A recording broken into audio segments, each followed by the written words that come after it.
Hello everyone, कैसे हो आप लोग। हम लोग आज केमिस्ट्री की एक नई चैप्टर शुरुआत करने वाले हैं और वो है एसिड बेस एंड सॉल्ट, अम्ल क्षार और लवण। ये पूरा चैप्टर हिंदी और इंग्लिश दोनों में रहेगा। नोट्स भी मैं दोनों में लिख के लाता हूँ ताकि अगर आप इसे ध्यान से सुनो समझो और फिर इस नोट्स को आप क्या करो, यूज करो और अपने एग्जाम में भी अच्छे से करो।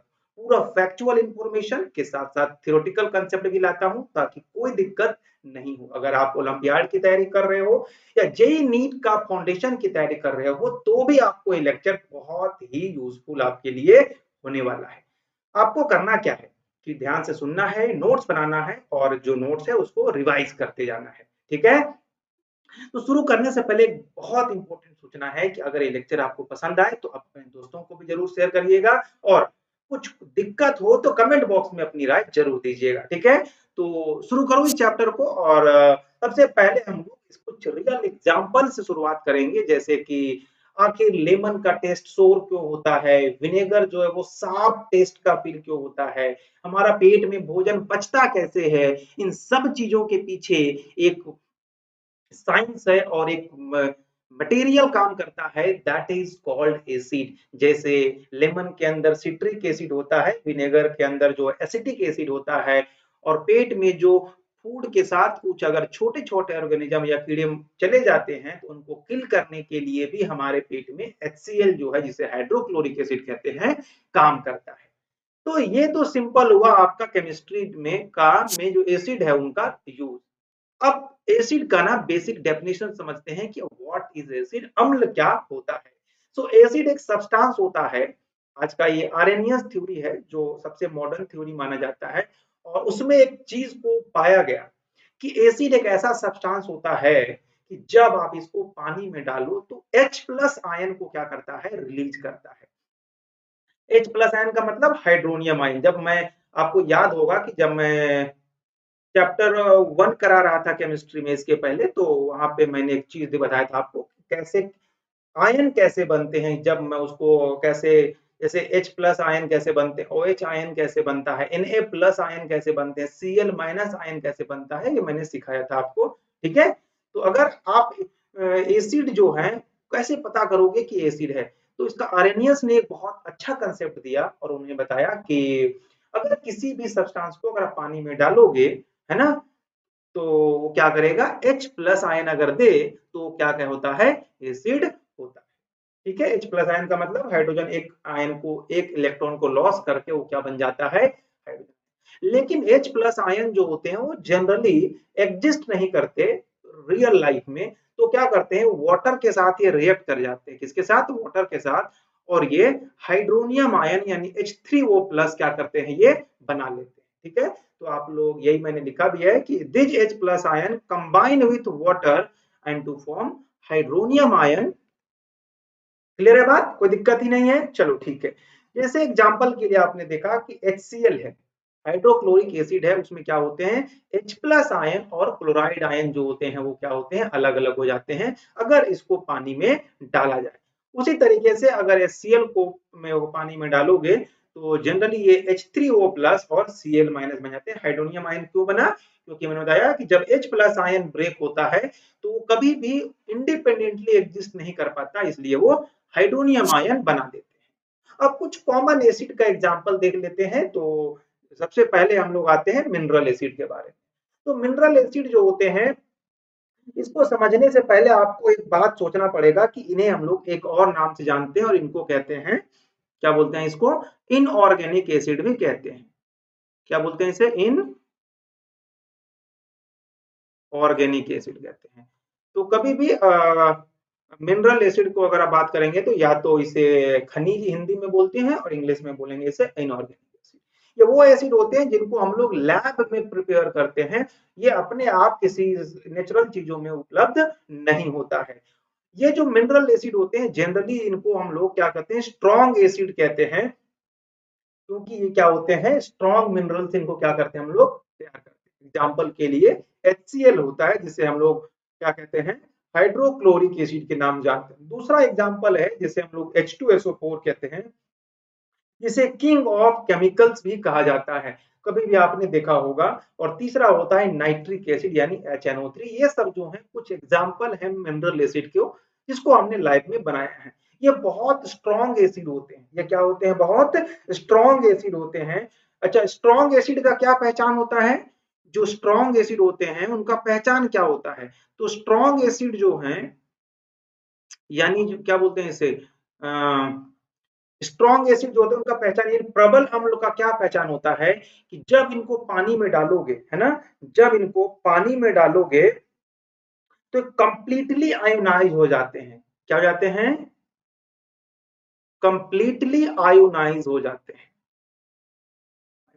यानी आयन में ब्रेक हो जाते हैं। जैसे कुछ चीज को डालोगे तो टुकड़े टुकड़े हो जाएंगे, कुछ भी बचा हुआ नहीं रहता है। तो इनकी ये क्या होती है?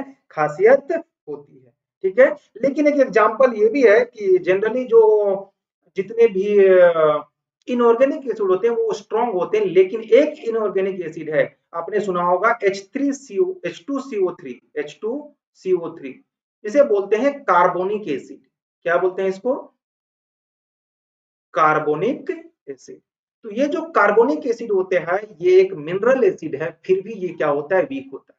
आप इस एसिड को आपने देखा होगा, इसे जो कहाँ देखा है?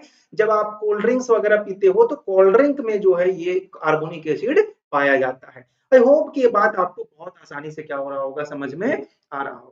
ठीक है, तो आई होप समझ में आया आपको। अब दूसरा इंपॉर्टेंट होते हैं जिसे हम लोग कहते हैं ऑर्गेनिक एसिड। तो ऑर्गेनिक एसिड किसको कहते हैं? तो वैसा एसिड जिसको या तो प्लांट से या फिर एनिमल से एक्सट्रैक्ट किया जाता है, वहां से प्राप्त होता है, उसे हम लोग कहते हैं ऑर्गेनिक एसिड। ऑर्गेनिक एसिड जो होते हैं ये क्या होते हैं? वीक एसिड होते हैं। और क्यों?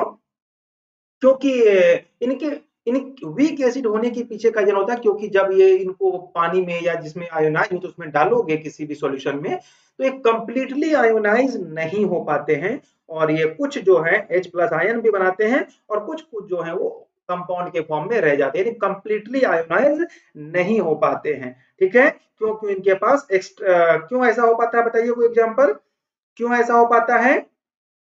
क्यों? क्योंकि इनमें आयन के साथ साथ कुछ कुछ मॉलिक्यूल भी पाए जाते हैं।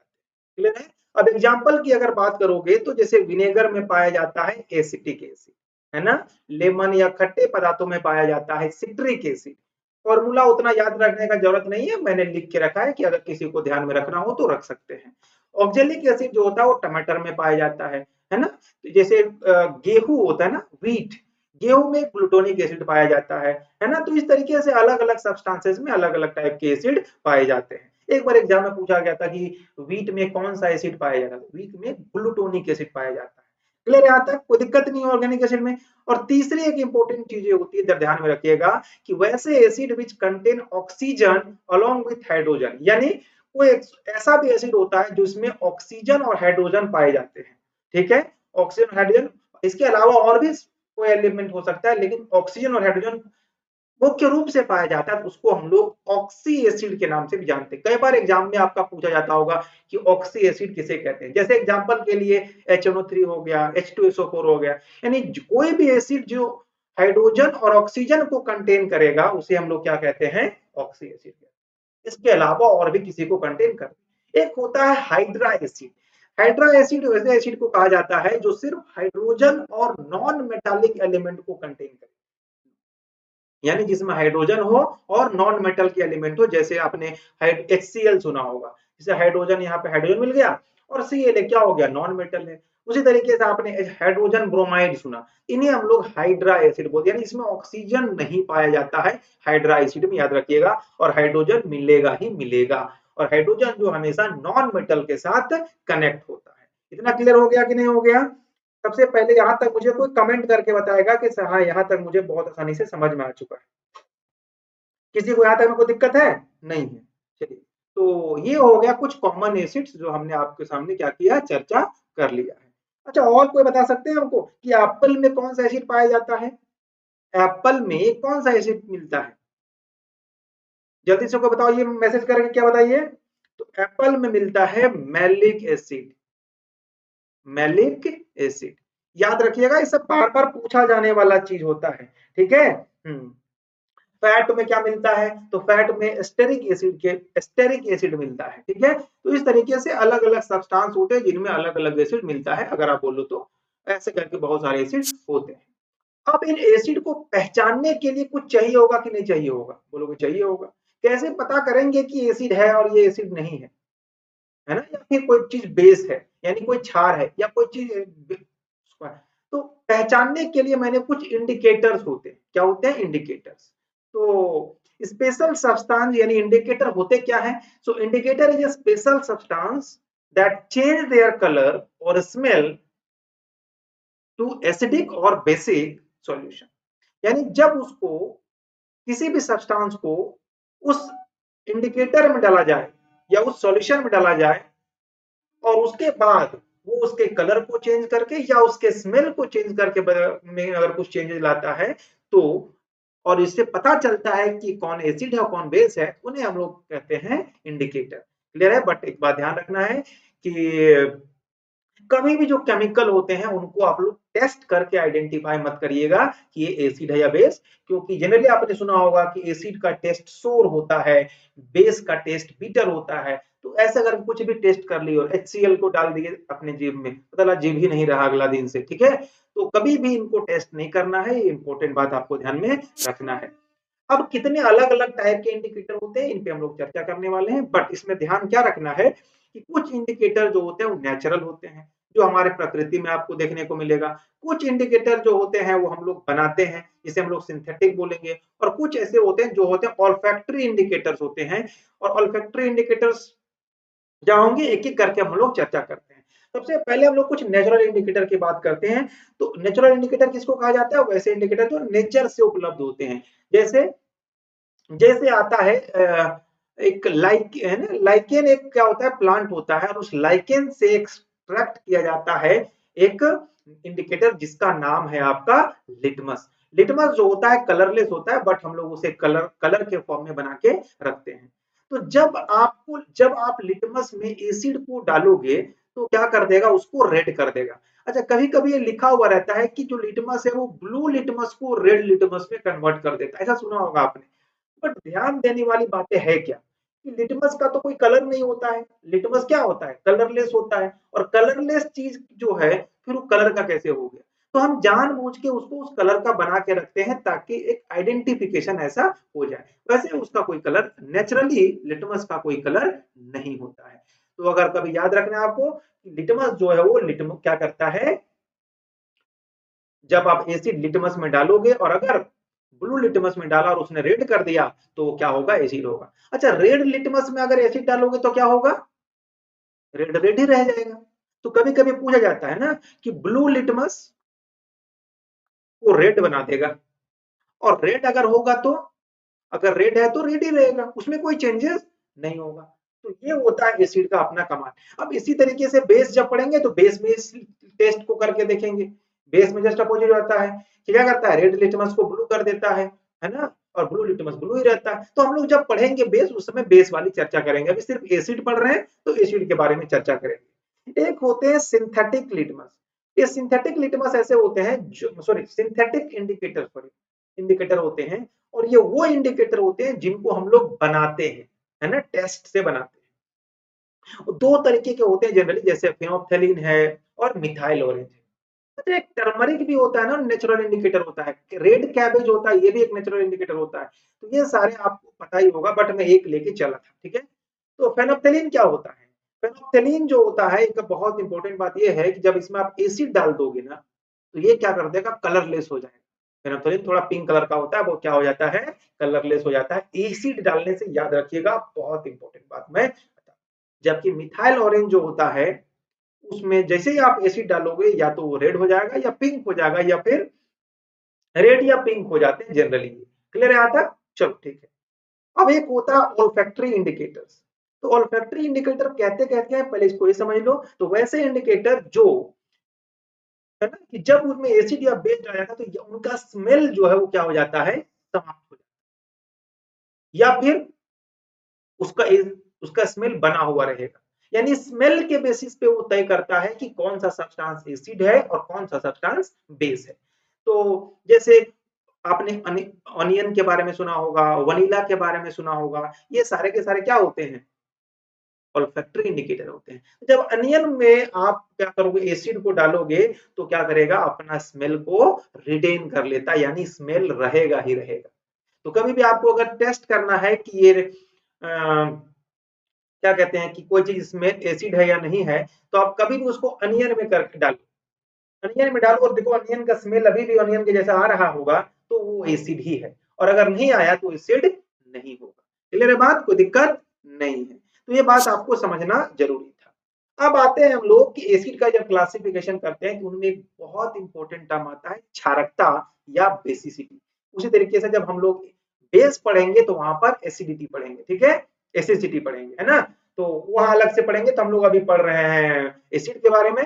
तो पहली इंपॉर्टेंट प्रॉपर्टी होती है जिसे कहते हैं बेसिसिटी। तो बेसिसिटी होता क्या है, सबसे पहले ये समझते हैं। Number of replaceable hydrogen ion in one molecule of an acid, ठीक है, यानी जब आप एसिड का एक मॉलिक्यूल लेते हो तो उसमें कितने हाइड्रोजन आयन को रिप्लेस करने की क्षमता होगी, वो उसको उसी क्या कहलाती है, बेसिसिटी कहलाती है। एग्जांपल जैसे आपको समझने के लिए समझना आपको कि basicity of an acid is defined as the number of hydronium ion that can be produced by the ionization of one molecule of that acid in aqueous solution। यानी किसी एसिड में अगर आप एक मॉलिक्यूल ऑफ क्या डालते हो, acid को डालते हो, तो उस सॉल्यूशन में डालने के बाद वो एसिड कितने हाइड्रोनियम आयन को जनरेट करेगा। वो जितने हाइड्रोनियम आयन को जनरेट करेगा उतने क्या बनने वाले होते हैं, उसकी बेसिसिटी होती है, और वो उतना स्ट्रॉन्ग एसिड माना जाता है। क्लियर है। चलो अब इंपॉर्टेंट बात समझने की क्या है कि आपने स्टार्टिंग में बोला कि H प्लस आयन कितने करेंगे। तो मैंने अभी सबसे स्टार्टिंग में जब एसिड का डेफिनेशन बताया था तो वहां पे मैंने क्या बताया कि H प्लस आयन जो होते कभी सॉल्यूशन में एग्जिस्ट नहीं करते, वो अनरिएक्टिव हो जाते, जिसके वजह से वो क्या हो जाते, सॉरी रिएक्टिव हो जाते हैं, जिसके वजह से वो क्या करते हैं, रिएक्शन करते हैं वाटर के साथ और हाइड्रोनियम आयन बनाते, यानी H3O प्लस आयन बना लेते हैं। इसीलिए हम H प्लस आयन की जगह पे अगर हाइड्रोनियम आयन बोले तो वो ज्यादा करेक्ट होता है। क्लियर है बात, कोई दिक्कत नहीं है। एग्जाम्पल के लिए अगर मैं बात करूं तो ये तीन टाइप के होते हैं। एक होता है आपका मोनोबेसिक एसिड, जो जिसमें क्या होता है जब उसको पानी में डालो तो क्या होता है, एक ही हाइड्रोनियम आयन निकले, जैसे HCl का नाम आपने सुना होगा। जब आप HCl को आप सॉल्यूशन में डालोगे तो एक ही हाइड्रोनियम आयन आपको देखने को मिलेगा। तो HCl क्या होता है, मोनोबेसिक एसिड। एक होता है बाइबेसिक एसिड, जब उसको डालोगे तो दो हाइड्रोनियम आयन को क्या करेगा और रिप्लेस मतलब निकलेगा उसमें, जैसे H2SO4 जो होता है वो क्या होता है, H2SO4 जो होता है ये क्या होता है, डाइबेसिक एसिड होता है। और एक होता है ट्राई बेसिक एसिड, की जब उसको आप क्या डालो सॉल्यूशन में डालोगे तो तीन हाइड्रोनियम आयन निकालेगा, तीन H प्लस आयन को क्या करेगा, रिलीज करेगा, तो उसे हम लोग ट्राई बेसिक एसिड कहते हैं, जिसे हम लोग H3PO4 कहते हैं, ठीक है, हाइड्रोनियम फॉस्फेट के नाम से या हाइड्रोजन फॉस्फेट के नाम से जानते हैं, ठीक है। तो ये होते हैं इनका क्लासिफिकेशन, याद रखिएगा, कोई दिक्कत नहीं है। अब हम लोग एसिड को प्रिपेयर कैसे करते हैं, बनाते कैसे हैं, ये हम लोग देख लेंगे अभी यहाँ पे, ठीक है। तो सबसे पहला होता है सिंथेटिक मेथड से बनाते हैं, यानी सिंथेसिस करते हैं, संश्लेषण करते हैं, ठीक है, यानी डायरेक्ट कॉम्बिनेशन करते हैं एलिमेंट को, यानी कोई एक एलिमेंट लिया और एक और एलिमेंट लिया, इन दोनों को डायरेक्टली क्या कर दिया, कंबाइन कर दिया। कंबाइन करने के बाद वो क्या बन जाता है, एसिड बन जाता है। जैसे HCl बनाने के लिए आपने क्या किया, हाइड्रोजन के एक एलिमेंट को लिया, एक ऑक्सीजन के एलिमेंट को लिया, दोनों को कंबाइन कर दिया तो क्या बन गया, HCl बन गया। क्लियर है बात। हाँ, वैसे HCl को बनाने के और भी कई तरीके हैं, बट एक तरीका तो होता है डायरेक्ट सिंथेसिस मेथड। क्लियर है। दूसरा तरीका जो होता है वो होता है फ्रॉम नॉन मेटालिक ऑक्साइड।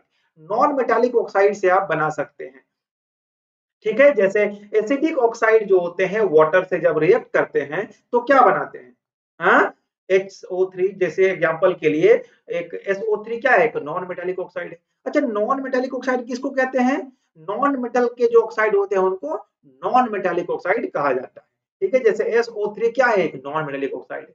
जब वो पानी के साथ रिएक्शन करता है, SO3 जो है वो गैसियस फॉर्म में मिलता है, जब उसे वाटर में मिलाया जाता है तो क्या बन जाता है H2SO4, यानी इसे हम लोग क्या बोलते हैं सल्फ्यूरिक एसिड के नाम से जानते हैं।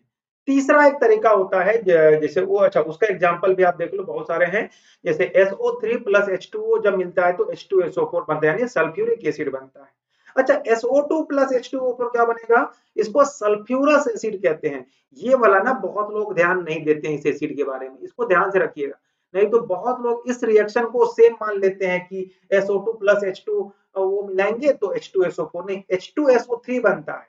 और H2SO3 भी एक एसिड है जिसको बोलते हैं सल्फ्यूरस एसिड। उसी तरीके से CO2 को जब पानी में मिलाया जाता है तो बनता है कार्बोनिक एसिड H2CO3, जो कहाँ पाया जाता है, कोल्ड ड्रिंक्स वगैरह में एसिड डाला जाता है। P2O5 होता है, वो जब पानी मिलाओगे तो H3PO4 बनता है, यानी फॉस्फोरिक एसिड बनता है। उसी तरीके से N2O5 यानी नाइट्रोजन पेंटा ऑक्साइड जो होते हैं उनको पानी में मिलाओगे तो नाइट्रिक एसिड बनता है, HNO3 बनता है।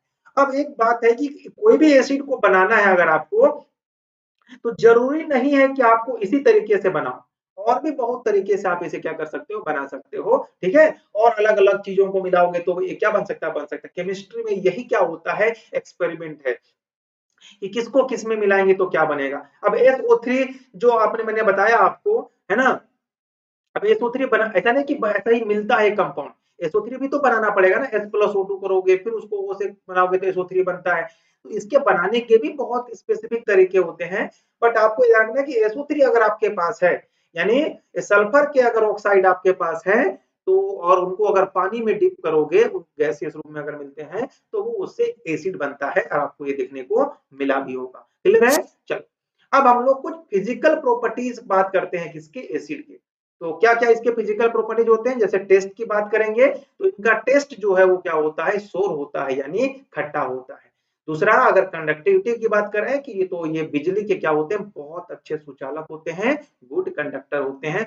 लिटमस में मैंने बताया आपको कि ये क्या करते हैं, ब्लू लिटमस को रेड कर देते हैं, और रेड लिटमस जो है वो रेड ही होता है। अगर नेचर की बात करेंगे तो ये कोरोसिव होते हैं और बर्निंग कॉज करते हैं, आपको जलन हो सकता है। बट कुछ जो वीक एसिड होते हैं उनसे हमको कोई ज्यादा फर्क नहीं पड़ता है। बहुत सारे एग्जाम्पल हैं एसिड के, जैसे कुछ एसिड जो होते हैं सॉलिड स्टेट में पाए जाते हैं, और कुछ एसिड जो होते हैं वोलेटाइल एसिड होते हैं, और कुछ कुछ जो है वो नॉन वोलेटाइल एसिड होते हैं, यानी कुछ जो है लिक्विड फॉर्म में पाए जाते हैं। सॉलिड एसिड के कुछ एग्जाम्पल हैं oxalic acid, citric acid, phosphoric और टार्टरिक एसिड, ये सारे के सारे जो होते हैं वो सॉलिड फॉर्म में पाए जाते हैं। जबकि अगर मैं बात करूं acetic acid, formic acid, carbonic acid, nitric acid और सल्फ्यूरस एसिड जो होते हैं ये सारे वोलेटाइल एसिड होते हैं, यानी वेपर के फॉर्म में आपको पाए जाते हैं। जबकि सल्फ्यूरिक एसिड जो होता है वो नॉन वोलेटाइल एसिड कहलाते हैं, क्योंकि ये जनरली लिक्विड या फिर वेपर के फॉर्म में पाए जाने वाले होते हैं। क्लियर है बात यहाँ तक, चलो अब केमिकल प्रॉपर्टीज की मैं बात करूं तो पहला होता है कि केमिकली किसके किसके साथ एसिड रिएक्ट करता है। तो सबसे पहले तो एसिड जो है वो मेटल के साथ रिएक्ट करता है, और क्या बनाता है तो जरा देख लेते हैं। Acid react with active metal to produce salt and hydrogen. सबसे इंपॉर्टेंट बात है कि जब भी एसिड मेटल के साथ रिएक्शन करेगा, जैसे मेटल करने का मतलब मैग्नीशियम है, सोडियम है, एल्युमिनियम है ना, तो ये सब क्या है, मेटल होते हैं। आयरन है ना, जिंक है, ये सब क्या है, मेटल है। और इनसे अगर एसिड रिएक्ट कर गया तो क्या बनाते हैं, सॉल्ट बनाते हैं, जो हम लोग पढ़ेंगे लास्ट में क्या होते हैं सॉल्ट। और सबसे इंपॉर्टेंट बात, हाइड्रोजन गैस बनाते हैं। एग्जाम्पल अगर आपको देखना है तो देख सकते हैं, जिंक को अगर H2SO4 के साथ अगर रिएक्ट कराओगे तो जिंक सल्फेट और हाइड्रोजन गैस बनता है। अब हाइड्रोजन गैस को टेस्ट कैसे करेंगे कि जो गैस है वो हाइड्रोजन गैस ही है, तो इसके लिए हम एक टेस्ट करेंगे। और टेस्ट में क्या करना होगा कि आपको एक, जब रिएक्शन कराओगे तो उस गैस को क्या करना होगा, एक जार में कलेक्ट करना होगा, और उसको एक पाइप के तहत सोप सॉल्यूशन में डालना होगा। सोप सॉल्यूशन से वो बबल के फॉर्म में गैस निकलेगा, और उसके सामने अगर आप बर्निंग कैंडल लेके रखोगे तो पॉप की साउंड आपको क्या होगी, सुनाई देगी। और वो पॉप की साउंड की जो गैस जला, वो गैस कुछ और नहीं, हाइड्रोजन गैस था। हाइड्रोजन गैस बहुत फ्लेमेबल होता है, मतलब इसमें सबसे ज्यादा एनर्जी पाया जाता है, इसलिए पॉप के साउंड से क्या होता है, जलता है। अब अगर कार्बोनेट के साथ रिएक्शन कराएंगे तो क्या है ना, एसिड को कार्बोनेट के साथ रिएक्शन कराएंगे तो क्या होगा, तो एसिड जब कार्बोनेट या मेटल कार्बोनेट से रिएक्ट करता है या बाइकार्बोनेट से रिएक्ट करता है तो यहां भी वो सॉल्ट ही बनाता है और वाटर भी बनता है। इसके साथ साथ एक बहुत इंपॉर्टेंट बात याद रखिएगा कि कार्बन डाइऑक्साइड गैस भी वहां से रिलीज होता है। एग्जाम्पल अगर आपको देखना है तो सोडियम कार्बोनेट को अगर HCl के साथ रिएक्ट कराओगे तो सोडियम क्लोराइड वाटर और कार्बन डाइऑक्साइड यहाँ पे CO2 है ना, कार्बन डाइऑक्साइड गैस क्या होता है वहां से रिलीज होता है। याद रखिएगा NaCl वही है जिसे हम लोग कॉमन सॉल्ट के नाम से भी जानते हैं। तो अब देखो कभी कभी आपको पूछे कि आप कॉमन सॉल्ट को कैसे बनाएंगे, तो कॉमन सॉल्ट को बनाने का एक तरीका ये भी है क्या कि आप सोडियम कार्बोनेट को क्या कर दो HCl में मिला दोगे तो आपको NaCl जो एक्वस फॉर्म में मिलेगा और वाटर उसके साथ घुला हुआ रहेगा और कार्बन डाइऑक्साइड गैस मिलेगा। अब मामला क्या है कि वाटर और कार्बन डाइऑक्साइड को बाहर करना, इसे बाहर भी करना होगा कि नहीं, जी बिल्कुल करना होगा, ठीक है। बट ध्यान रखिएगा ये रिएक्शन जो होता है बहुत ही एफर्मेसिव होते हैं, यानी बबलिंग आता है, यानी बुदबुदाहट आती है इस रिएक्शन में होने के बाद। अब अगर आपको कार्बन डाइऑक्साइड गैस का टेस्ट करना है तो आपको करना क्या होगा कि जो गैस निकला उसको लाइम वाटर में डाल दो, चूने के पानी में डाल दो, तो उस पानी को वो दुधिया कर देता है यानी मिल्की बना देता है। जस्ट इस तरीके से जो गैस निकला ना वहां से कार्बन डाइऑक्साइड उसको एक पाइप के तहत इसमें मिला दो, देखो ये जो पानी है वो पूरा का पूरा मिल्की दिख रहा है। तो आपने कभी वो व्हाइट पानी देखा होगा तो कुछ और नहीं है, या फिर कभी आप घूमने जाते होगे देखोगे ना बहुत व्हाइट पानी निकलता है, तो उसके पीछे का कारण क्या होता है कि एटमॉस्फेयर में जो कार्बन डाइऑक्साइड गैस होता है वो क्या होता है, वो जब दुधिया पानी में मिलता है यानी उस पानी में जिसमें कैल्शियम हाइड्रोक्साइड यानी कैल्शियम का जिस पानी में ज्यादा मतलब क्वांटिटी होगा और उसमें कार्बन डाइऑक्साइड मिलेगा तो उस पानी को दुधिया कर देता है, दूध के जैसा नजर आता है। क्लियर बात, चलो अब एक और होता है न्यूट्रलाइजेशन, जनरली इसको हम लोग न्यूट्रलाइजेशन रिएक्शन में पढ़ेंगे। यानी ये बहुत इंपॉर्टेंट रिएक्शन होता है, इसमें एसिड जो होता है वो बेसिस से रिएक्ट करते हैं यानी क्षार से रिएक्ट करता है और सॉल्ट वाटर बनाता है। लेकिन कौन सा एसिड और कौन सा बेस, सबसे इंपॉर्टेंट बात है, एक स्ट्रॉन्ग एसिड को स्ट्रॉन्ग बेस से रिएक्शन कराओगे तो ही न्यूट्रलाइजेशन रिएक्शन वहां पे होगा, अदरवाइज वो रिएक्शन न्यूट्रलाइजेशन नहीं होता है। क्लियर है, एग्जांपल के लिए आप देख सकते हो जैसे HCl एक स्ट्रॉन्ग एसिड है, NaOH जो एक स्ट्रॉन्ग बेस है, तो दोनों को रिएक्शन कराने के बाद देखो आपको NaCl भी मिल गया। यानी देखो आपको NaCl बनाने के दो तरीके मिले कि नहीं, एक सोडियम कार्बोनेट के वाला भी तरीका था और एक HCl और NaOH को मिलाने से भी मिलता है। तो देखो एक कंपाउंड को बनाने के बहुत तरीके हो सकते हैं, ठीक है, हाँ बस आपको इसको विजुअलाइज करके रखते रहना है। तो आज हम लोग फिर देखते हैं कि पूरे चैप्टर में हमने क्या क्या सीखा। तो सबसे पहले सीखा कि एसिड वो होते हैं जो H प्लस आयन को क्या करते हैं, रिलीज करते हैं जब पानी में डाला जाता है, और OH प्लस आयन जो है पानी के साथ लेकर के हाइड्रोनियम आयन बनाते हैं। दूसरा, ये टेस्ट में शो होते हैं, कोरोसिव नेचर के होते हैं और ब्लू लिटमस को रेड कर देते हैं, जबकि रेड लिटमस में इनका कोई इफेक्ट नहीं दिखता। अगर इनके इंडिकेटर्स की बात करें तो इंडिकेटर ही इनके इस चीज को बताने में क्या करता है, मदद करता है। इसके अलावा एसिड जो है मेटल से रिएक्ट करते हैं तो हाइड्रोजन गैस रिलीज करते हैं, जबकि कार्बोनेट या बाइकार्बोनेट से अगर वो रिएक्शन करते हैं तो कार्बन डाइऑक्साइड गैस और वाटर मिलता है, जबकि ये बेसिस से रिएक्ट करते हैं तो ये सॉल्ट बनाते हैं, इसे न्यूट्रलाइजेशन रिएक्शन भी कहते हैं। अगले क्लास में मैं बेसिस का पूरा लेक्चर लेके आने वाला हूं और उस पूरे लेक्चर में मैं सिखाऊंगा कि बेसिस होते क्या है, रिएक्शन क्या होता है, फिजिकल प्रॉपर्टीज क्या होते हैं और कुछ सारे इंपॉर्टेंट प्रॉपर्टीज भी चर्चा करने वाले हैं। इसी तरीके से देखते रहिए, दोस्तों के साथ शेयर करते रहिएगा और कमेंट बॉक्स में अगर कोई क्वेश्चन हो तो जरूर बताइएगा। अगर नया है चैनल पे तो सब्सक्राइब कर लीजिएगा ताकि आने वाला वीडियो आपको सही समय पर मिलता रहे। मिलता हूं फिर से एक नए क्लास के साथ, तब तक के लिए थैंक यू सो मच। अपना ध्यान रखिएगा, अपने परिवार का ध्यान रखिएगा, आसपास में सफाई बनाए रखिए।